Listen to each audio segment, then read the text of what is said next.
आज का टॉपिक होने वाला है इंक्रीजिंग और डिक्रीजिंग फंक्शन। तो सबसे पहले हमें इस चीज को समझना होगा कि आखिरकार इंक्रीजिंग और डिक्रीजिंग फंक्शन होता क्या है। ओके, तो पहले अपन इस टर्म को समझते हैं कि आखिर इंक्रीजिंग और डिक्रीजिंग फंक्शन क्या है। सपोज मेरा कुछ भी फंक्शन है। ओके, अब इस फंक्शन के अंदर मैं कुछ इनपुट दूंगा। अगर मैं इसके अंदर कुछ वैल्यूज डालूंगा तो उसके लिए मुझे कुछ आउटपुट मिलेगा। अगर इस आउटपुट को मैं एक पर्टिकुलर ग्राफ में रिप्रेजेंट करता हूँ, सपोज मैंने 1 से लेकर 10 तक की वैल्यू के लिए इस फंक्शन के ग्राफ को बना रहा हूँ, तो इसका ग्राफ समथिंग लाइक दिस आया। ओके, समथिंग लाइक दिस आया। तो अब क्या हो रहा है, एक पर्टिकुलर रीजन में इस फंक्शन की वैल्यू जो है वो इंक्रीज हो रही है, फिर एक पर्टिकुलर रीजन में इसकी वैल्यू कांस्टेंट रह रही है, एक पर्टिकुलर रीजन में वापस इसकी वैल्यू इंक्रीज हो रही है, एक पर्टिकुलर रीजन में वापस उसकी वैल्यू डिक्रीज हो रही है। मीन्स हम यहाँ से ये चीज कंक्लूड कर सकते हैं कि अगर किसी भी फंक्शन की आउटपुट की वैल्यू इंक्रीज हो रही है तो वो फंक्शन हमारा इंक्रीजिंग कहलाएगा, और अगर उसकी वैल्यू डिक्रीज हो रही है तो वो हमारा डिक्रीजिंग फंक्शन कहलाएगा। तो यहां तक हमें दो चीजें क्लियर हो गई कि हमारा जो फंक्शन होता है वो इंक्रीजिंग और डिक्रीजिंग कब कहलाता है। ओके, अब हमें यहाँ पे दूसरी चीज समझने की बात है कि हमें इसके अंदर दो और टर्म्स देखने को मिलते हैं। एक होता है हमारा स्ट्रिक्टली इंक्रीजिंग और दूसरा होता है स्ट्रिक्टली डिक्रीजिंग। तो इंक्रीजिंग और डिक्रीजिंग और स्ट्रिक्टली इंक्रीजिंग स्ट्रिक्टली डिक्रीजिंग में फर्क क्या है, तो इसके लिए हम इन दोनों का कंपैरिजन करते हैं। ओके, इंक्रीजिंग का मतलब क्या होता है कि सपोज एक फंक्शन की वैल्यू इंक्रीज हो रही है, फिर वो स्टॉप हो गया, फिर वापस इंक्रीज हो रहा है, तो ये पूरा एरिया जो होगा, ये पूरा पोर्शन इंक्रीजिंग में काउंट होगा।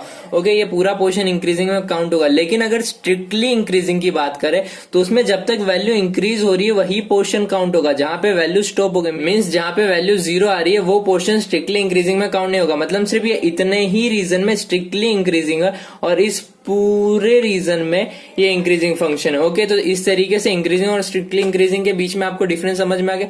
सेम डिक्रीजिंग और स्ट्रिक्टली डिक्रीजिंग में होता है। ओके, तो यहाँ पे हमने टर्म समझ ली कि इंक्रीजिंग और स्ट्रिक्टली इंक्रीजिंग में क्या फर्क है। तो अब इसको सॉल्व कैसे करना है उस चीज की बात करते हैं।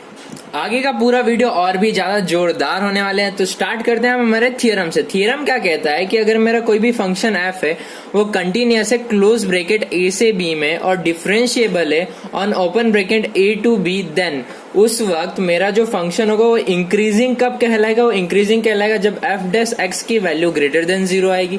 डिक्रीजिंग कब कहलाएगा, जब एफ डैश एक्स की वैल्यू लेस देन 0 आएगी। और कांस्टेंट कब कहलाएगा, जब एफ डैश एक्स की वैल्यू इक्वल्स टू 0 आएगी। तो इंक्रीजिंग और डिक्रीजिंग चेक करने का ये हमारा क्राइटेरिया। ओके, तो अब हम बात करते हैं उन 4 स्टेप सॉल्यूशन मेथड की कि कौन से 4 स्टेप्स हमें फॉलो करने हैं, और उसके बाद डायरेक्ट हमारा ऐसा आंसर आ जाएगा। तो पहला स्टेप क्या होने वाला है, फाइंड द क्रिटिकल पॉइंट्स। हमें सबसे पहले क्रिटिकल पॉइंट्स निकालने होंगे। तो क्रिटिकल पॉइंट क्या होता है, मींस जहां पे एफ डैश एक्स की वैल्यू इक्वल्स टू 0, मींस जिस पॉइंट पे एफ डैश एक्स की वैल्यू इक्वल्स टू 0 हो जाए उस पॉइंट को हम लोग क्रिटिकल पॉइंट बोलते हैं। दूसरा हमें क्या करना है, डिवाइड द रीजन। हमें फिर क्या करना है, जितना भी पूरा रीजन गिवन होगा उसे क्रिटिकल पॉइंट्स के थ्रू डिवाइड कर देना है। तीसरा चेक द इंटरवल। फिर हमने जो भी रीजन को पूरे छोटे छोटे इंटरवल्स में डिवाइड किया, इस इंटरवल्स को चेक करना है कि इस इंटरवल्स के अंदर फंक्शन की वैल्यू इंक्रीजिंग है या डिक्रीजिंग है। चौथा क्या करना है कि हमें कंक्लूजन देना है कि किस किस इंटरवल में हमारा फंक्शन इंक्रीजिंग है और किस किस इंटरवल में हमारा फंक्शन डिक्रीजिंग है। ओके, अब देखते हैं वो 4 चीजें जो हमें सम सॉल्व करने से पहले पता होनी चाहिए। वो 4 चीजें क्या होती है कि 2 नेगेटिव का अगर मैं मल्टीप्लीकेशन करता हूं तो मुझे एक पॉजिटिव नंबर मिलता है, और अगर मैं 2 पॉजिटिव नंबर का मल्टीप्लीकेशन करता हूं तो मुझे एक पॉजिटिव नंबर मिलता है। सिमिलरली अगर मैं एक पॉजिटिव और एक नेगेटिव का मल्टीप्लीकेशन करता हूं तो मुझे नेगेटिव मिलेगा, और अगर एक नेगेटिव और एक पॉजिटिव का मल्टीप्लीकेशन करता हूं तो मुझे नेगेटिव मिलेगा। ओके, मीन्स अगर 2 सेम साइन वालों को मैं मल्टीप्लाई करूंगा तो मुझे पॉजिटिव आंसर मिलने वाला है, और 2 डिफरेंट साइन वालों को मल्टीप्लाई करूंगा तो मुझे नेगेटिव मिलने वाला है। ओके, ये 4 चीज हमें पता चल गई। तो इसके बाद हम देखते हैं हमारा फर्स्ट सम, जो कि बहुत ही ज्यादा अच्छा होने वाला है। तो देखते हैं हमारा फर्स्ट सम, ये आया हमारा फर्स्ट सम। तो हमारा फर्स्ट सम क्या कहता है कि find the interval in which f x equals to this is strictly increasing and strictly decreasing. मुझे वो इंटरवल निकालना है जिस इंटरवल के अंदर ये फंक्शन की वैल्यू जो है वो स्ट्रिक्टली इंक्रीज हो रही है या स्ट्रिक्टली डिक्रीज हो रही है। ओके, तो सबसे पहले हम देखते हैं क्या करना है। हमारा सबसे पहला स्टेप क्या होने वाला है, हमें सबसे पहले एफ डैश एक्स निकालना है। ओके, तो सबसे पहले हम एफ डैश एक्स निकालेंगे। तो इसका डिफरेंशिएशन करते हैं। एक्स क्यूब का डिफरेंशिएशन क्या होगा, 3x स्क्वायर। तो ये हो गया 2 multiply by 3x square minus का एक्स स्क्वायर का डिफरेंशिएशन क्या होगा 2x माइनस का 3 मल्टीप्लाई बाय 2x माइनस का 36, एक्स का डिफरेंशिएशन क्या होगा 36, और ये तो कांस्टेंट है, differentiation of constant is always 0। Okay, तब आगे बढ़ते हैं, तो ये हो जाएगा हमारा f dash x equals to 3 to 6 x square minus का 6x माइनस का 36, यहाँ से 6 कॉमन आ सकते हैं तो मैंने 6 कॉमन निकाल लिया, ये होगा एक्स स्क्वायर माइनस का x माइनस का 6। अब ये क्वाड्रेटिक इक्वेशन है, इसके दो रूट्स होंगे तो इसे सॉर्ट आउट करते हैं, तो ये क्या हो गया मेरा, इसे लिखूंगा एक्स स्क्वायर माइनस का 3x प्लस का 2x माइनस का 6। ओके, 6 x, इन दोनों में से मैं x कॉमन निकाल ले रहा हूं तो यहाँ पे क्या बचेगा x माइनस 3 प्लस इन दोनों में से मैं 2 कॉमन निकाल लेता हूँ तो यहाँ पे क्या बचेगा x माइनस का 3। ओके, तो ये क्या हो गया मेरा 6x minus 3 plus x plus 2। Okay, ये आ गया हमारा एफ डैश एक्स। ओके, यहाँ पे मैंने एफ डैश एक्स निकाल लिया। अब मेरा पहला स्टेप क्या है कि मुझे क्रिटिकल पॉइंट्स निकालने हैं। क्रिटिकल पॉइंट्स क्या होते हैं, जहाँ पे एफ डैश एक्स की वैल्यू 0 है।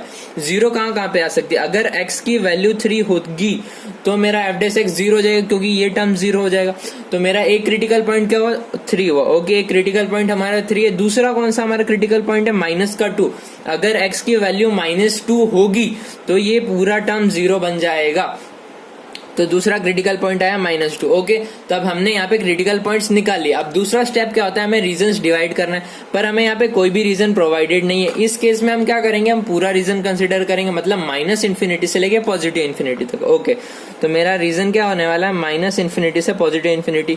अब मेरे को जो भी क्रिटिकल पॉइंट्स गिवन है मैं उसे इसके अंदर प्लॉट करूंगा, तो ये क्या आएगा, पहले -2 आएगा, फिर मेरा 3 आएगा। ओके, अब मेरे पास कितने रीजन आ गए, अब मेरे पास टोटल इस पूरे रीजन में टोटल 3 इंटरवल आ चुके हैं। ये मेरा पहला इंटरवल हो गया, ये मेरा दूसरा इंटरवल हो गया, और ये मेरा तीसरा इंटरवल हो गया। ओके, तो अब मेरे पास यहाँ पे 3 इंटरवल है, इसलिए मेरे पास 3 केस होंगे। अगर सपोज मेरे को यहाँ पे 3 क्रिटिकल पॉइंट्स मिले होते तो एक और पॉइंट कहीं पे आता, तो उस समय 4 इंटरवल हो जाते। ओके, समझ में आई बात। तो यहाँ पे टोटल कितने इंटरवल है, पहले एक ये इंटरवल है, दूसरा ये इंटरवल है, और तीसरा ये इंटरवल है। ओके, तो हम तीनों अलग अलग केस लेके सॉल्व करेंगे। तो हमारा केस फर्स्ट केस हमारा क्या होने वाला है, उसमें हम कंसिडर करेंगे कि हमारा x जो है वो लेस देन -2 है। x की वैल्यू -2 से छोटी है, तो ऑटोमेटिकली वो 3 से भी छोटी हो जाएगी।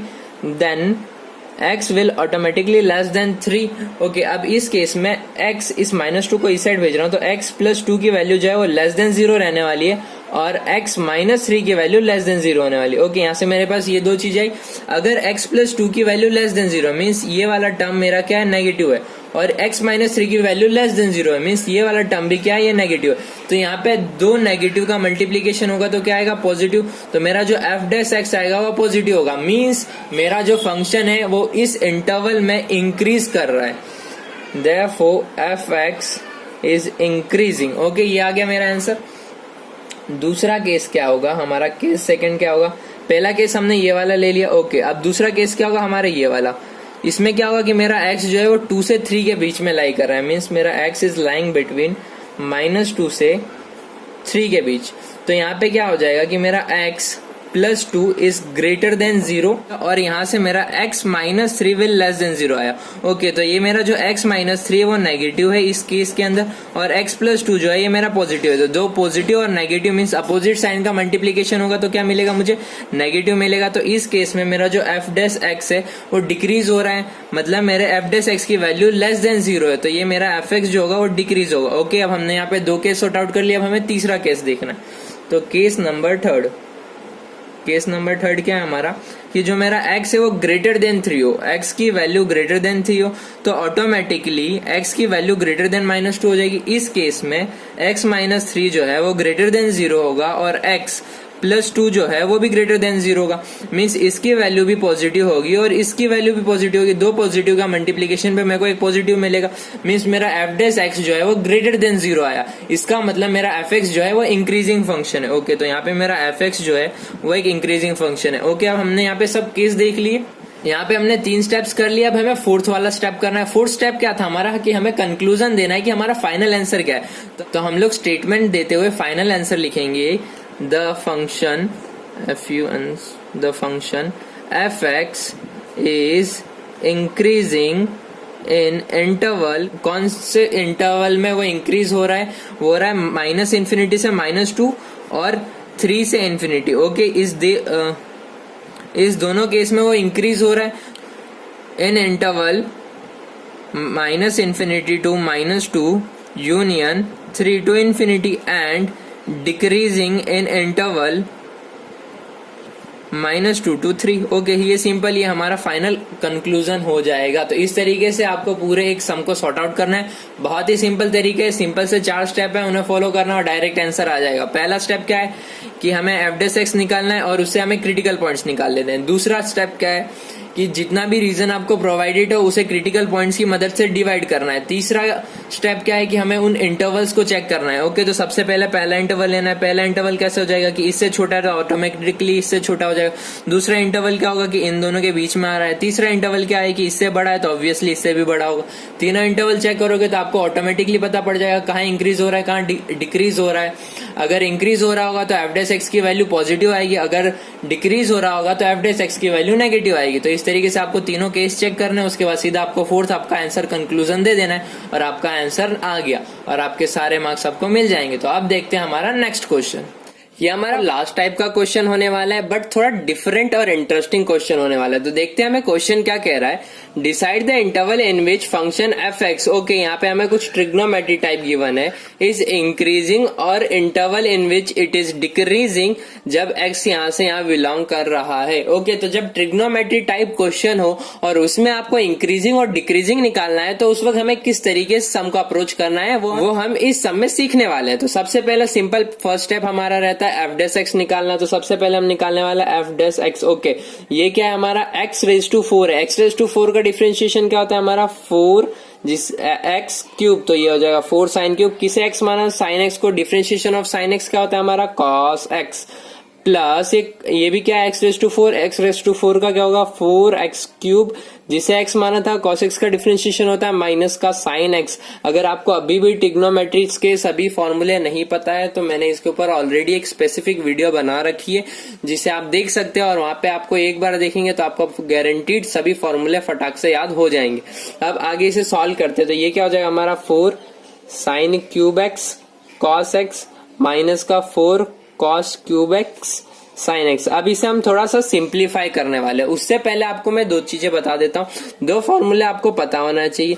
किस किस के sin 2x का क्या फॉर्मूला होता है, वो होता है 2 sin x cos x, और cos 2x का क्या फॉर्मूला होता है। cos 2x का फॉर्मूला होता है cos स्क्वायर x माइनस का sin स्क्वायर x। ओके, अब ये 2 फॉर्मूला हमें पता होने चाहिए। अब यहां से मैं क्या कर रहा हूं, माइनस का 4 sin x cos x common निकाल रहा हूं। ओके, क्या निकाला, माइनस का 4 sin x cos x। क्यों निकाला ये आप नेक्स्ट स्टेप में समझेंगे। अब यहाँ पे मैंने माइनस का 4 sin x cos x common निकालिए तो यहाँ पे बच रहा है माइनस का sin स्क्वायर x और यहाँ पे बच रहा है प्लस का cos स्क्वायर x। तो क्या बचा हमारा cos स्क्वायर x माइनस का sin स्क्वायर x। ओके, अब इस 4 को अगर मैं 2 पार्ट्स में तोड़ दूं 2 × 2 तो ये मेरा 2 sin x cos x, ये किसका फॉर्मूला है, sin 2x का है, और cos square x minus sin square x ये मेरा cos 2x का फॉर्मूला है। तो यहाँ पे क्या बच जाएगा, ये -2 एज इट इज, ये मेरा sin 2x का फॉर्मूला है और ये मेरा cos 2x का फॉर्मूला है।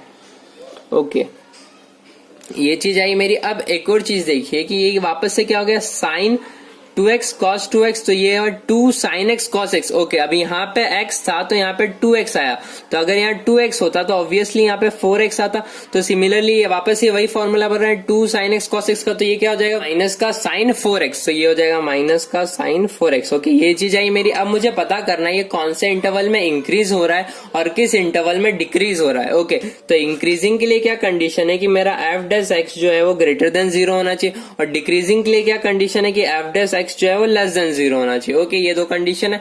f' क्या है मेरा, ये रहा मेरा f', सिंपली से पुट करना है माइनस का sin 4x ग्रेटर देन 0 चाहिए और माइनस का sin 4x लेस देन 0 चाहिए। ओके, अब यहाँ पे एक चीज छोटी सी समझने वाली है कि अगर मुझे इसे पूरे इस ओवरऑल को पॉजिटिव बनाना है तो यहाँ पे ऑलरेडी एक नेगेटिव साइन है, तो मुझे इस sin 4x को नेगेटिव बनाना होगा, तभी ये ओवरऑल पॉजिटिव बनेगा। अगर मैं इसे पॉजिटिव बनाता हूँ तो पॉजिटिव मल्टीप्लाई बाय नेगेटिव, ये नेगेटिव हो जाएगा। तो इस पूरे को मुझे पॉजिटिव बनाने के लिए इसकी वैल्यू नेगेटिव चाहिए। अब इसकी वैल्यू नेगेटिव कहाँ कहाँ पे आती है। ओके, अगर हमें ये चीज याद हो कि फर्स्ट क्वाड्रेंट में सभी ट्रिग्नोमेट्रिक क्वांटिटीज जो होती है वो पॉजिटिव होती है, दूसरे में सिर्फ और सिर्फ साइन और कॉसेक होती है, तीसरी में जो होता है वो tan और cot होता है, और फोर्थ वाले में sec और कॉस होता है। Okay, all S T C, अगर आपने इसका शॉर्ट फॉर्म याद किया हो तो ऑल एज टी सी, इसमें सभी क्वांटिटी, इसमें साइन और कॉस सेक्स, इसमें टेन और कॉट, इसमें कॉस और सेक। ओके, तो अब मुझे इसको पूरा पॉजिटिव बनाना है, तो मीन्स मेरे को साइन 4x जो है वो नेगेटिव चाहिए।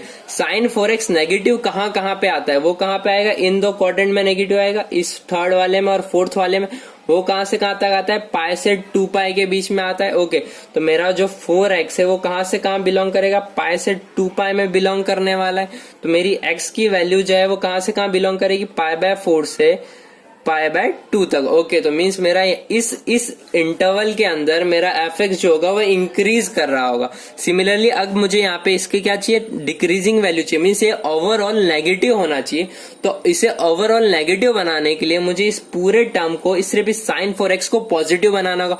तो ये पॉजिटिव कहां से कहां तक रहता है, 0 से लेके पाई तक ये पॉजिटिव रहता है। ओके, तो मेरा जो 4x है वो कहां से कहां बिलोंग करना चाहिए, 0 से पाई। तो x मेरा कहां से कहां बिलोंग करेगा, 0 से लेके पाई बाय 4। तो मेरा x बिलोंग करेगा 0 से पाई बाय 4। इस केस में मेरा जो है फंक्शन वो डिक्रीजिंग होगा, और जब मेरा x बिलोंग करेगा पाई बाय 4 से पाई बाय 2 तो मेरा जो फंक्शन होगा वो इंक्रीजिंग होगा। उम्मीद करता हूं कि आपको सब कॉन्सेप्ट एकदम अच्छे से समझ में आ गए होंगे। So if you like it then subscribe it.